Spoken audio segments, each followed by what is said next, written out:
I never got to meet my great-grandfather, Frank Rush. In fact, no one I know in the family did, since Frank died in 1934. I do know he was a commercial baker, and he left behind a few artifacts, including his handwritten cookbook. I'm boiling down and making Frank's recipes as a tribute to him and to other family members that we'll never get to meet. I'm Tom Mattingly, and this is Baking with Frank.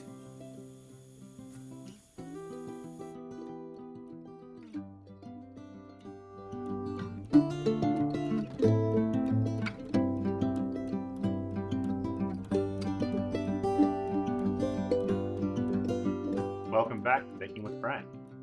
Today, we're going to do a different family recipe. This would be from my Aunt Marie. Aunt Marie was my grandma's sister. My grandma being the husband of Frank, whose father was Frank of Baking with. So, you have all that. I feel like I need a pull-down chart or something. Anywho, we're going to make Aunt Marie's carrot cake. Now, I probably haven't had this since I was in high school. Aunt Marie died not too long after I was out of high school. But it's something that she used to make for family dinners. She would make it just during the week to have cake. She would bring it to things. It was one of her favorites. So we're going to make that today. You will notice a couple of things that aren't necessarily in this recipe. The primary one being raisins, because we know that raisins are inherently evil. And there's no pineapple because Aunt Marie wouldn't have done such a thing. It is in the end, a pretty bare bones, but a very delicious carrot cake. So we are going to get started with a few things. 2 cups of carrots, 2 cups of sugar, 1/2 cup, probably more like 1 cup because I enjoy the pecan, of chopped 1 1/2 cups of oil. I'm using canola oil because, yes, 4 eggs, well beaten, 2 cups of flour, all-purpose flour, because I don't have to say it anymore, do I? 2 teaspoons of baking powder, 2 teaspoons of baking soda, 1/2 teaspoon of salt. All right, here's where we're going off the board. You were here to see it. Aunt Marie is freaking out somewhere. We should be doing 2 teaspoons of cinnamon, but I only have 1 teaspoon of cinnamon. So we're doing a teaspoon of Chinese 5-spice. Aunt Marie loved a Chinese meal, so I'm sure. All right, so we're going to mix all this together, quite literally. The instruction in the recipe is mix all together. Thanks, Aunt Marie, for that. Aunt Marie was also our most psychic aunt. This is funny. So Aunt Marie would be sitting in the living room, as she usually did, tending the fire, as she did, and the phone would ring, and she'd say, "That sounds like Kathy's ring." And she'd go pick up the phone, and it'd be my mom. Or she'd say, "That sounds like Audrey's ring." And she'd go pick up the phone, and it would be my grandma, and on down the line. So there was no messing with Aunt Marie, because she would figure it out. All right, so we've got this stirred together. I'm guessing the recipe she got from her mom. Probably sometime in the late 50s, early 60s. Carrot cake made a big comeback sometime around the 1960s as a restaurant item, but actually has medieval origins. I looked this up. I looked it up. It has medieval origins because sugar was so hard to come by, and carrots were naturally sweet. So if you could make a sweet pudding out of it, that would likely be a steamed pudding. So think like make a figgy pudding kind of thing. We're now, put 2 cups of sugar in it. All right, so I have sprayed using my favorite baking spray. I never thought I'd say I have a favorite baking spray. While you're pondering that, hit like and follow. But anyway, because it's easier, a tube pan. Now, some of you will say, why didn't you use a bun pan? Well, there's a very good reason, actually. Because I remember this cake, when Aunt Marie would make it, not being in a bun pan. I remember it being being a cake. I don't remember it being in a pan because, well, took my brothers and I along the cake just didn't last that long. I remember it being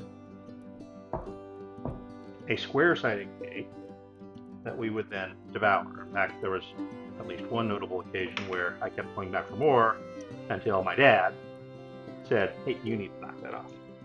But, it was just such a delicious cake, I couldn't help it. And of course, I, had the metabolism of a teenage boy at the time. So, there we go. All filled up. We have preheated the oven to 350. We're going to pop this in there for 1 hour. You heard it here first. 1 hour. I'm probably going to check in on it before that, but we're going to do. Okay, so I told you all that, so I can tell you this. We're now going to make cream cheese frosting. Another family recipe. I have no idea who this one came from. I'm assuming the same crowd. Grandma / Aunt Marie / great grandma, etc., etc., etc. It's one that I've known my entire life. I'm certain that my dad, who loved this, was giving it to us when we were babies. And here it is. 1 8-ounce block of cream cheese. 1 box in the recipe. They didn't have at my corner grocery a box of confectioner sugar today. So it's a 12-ounce bag that I'm putting in. I'm pretty sure a box was a pound. But, we just put two cups of sugar in the other thing. So a box of confectioner sugar. Stick of butter. I'm going to chop this up. Butter chopped up a little bit. And 2 teaspoons of vanilla. Now we're using the bourbon vanilla here. And I'm going to raise that up and give it a spin.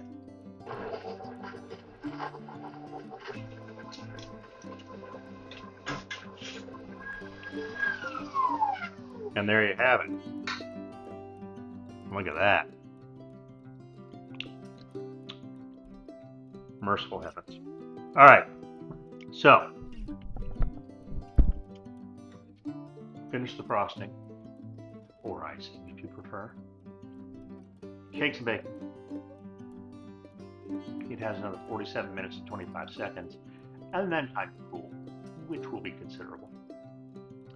So I'm going to wrap this up so that we're ready to ice it, because then we're going to have cake. Okay, real quick, fruitcake update. What did you call me? There she is, looking a little thirsty. We're just going to take some of this beautiful juice that comes from Kentucky.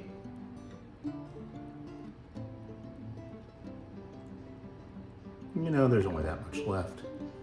Let's just, waste not, want not, right? There we go. What'd you call me? Okay, so we're out of the oven. The smoke rolling out of the oven was something to behold. But overall, I'm going to call this a success, at least for the moment. It is coming out clean, as you can see. So it's done. We're going to let it cool. I'm probably going to do a little trim action along the bottom. And then we're going to put some frosting on it. And then we're going to have cake. All right, so it's been a few hours. It's taken a long time for this thing to cool. And it is still very, we're going to call it smoked carrot cake. So, just in an attempt to salvage or rescue, or whatever we want to call it, I trim the top off, which is actually the bottom. Just like that.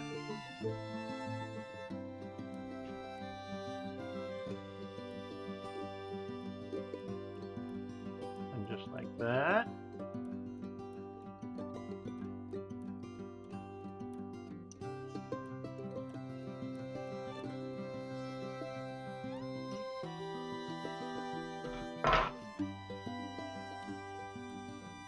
Look at that. It's not burned at all.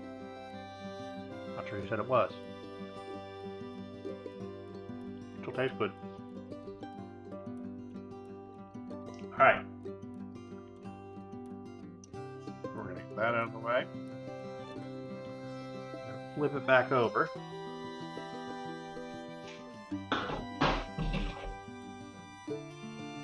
And let it cool a little while longer. Then we'll put the frosting on. Okay, so here we are. Cake is still slightly warm, but not terribly. And we have our candy frosting that we made. So,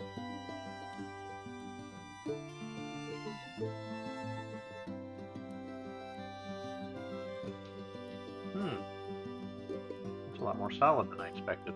Mercy. All right, we're gonna microwave this for a hot second, maybe.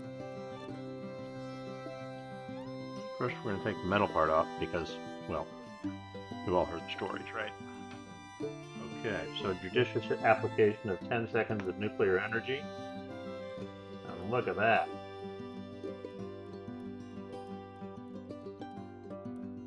Yeah, we're going to use all that icing. There we go. Alright. So. Let's see what it looks like inside. A little, kind of viscous is the right word. It's a little, grainy. Well, fell over. That's just as well. So we're gonna eat cake.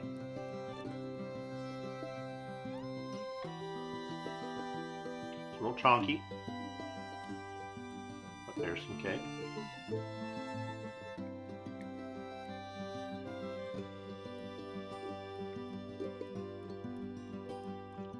It is definitely not what I remember. But at the same time, it's not terrible. I don't know what I can do different next time, except maybe make pumpkin cake, which we'll do at some point. But I'm going to finish it.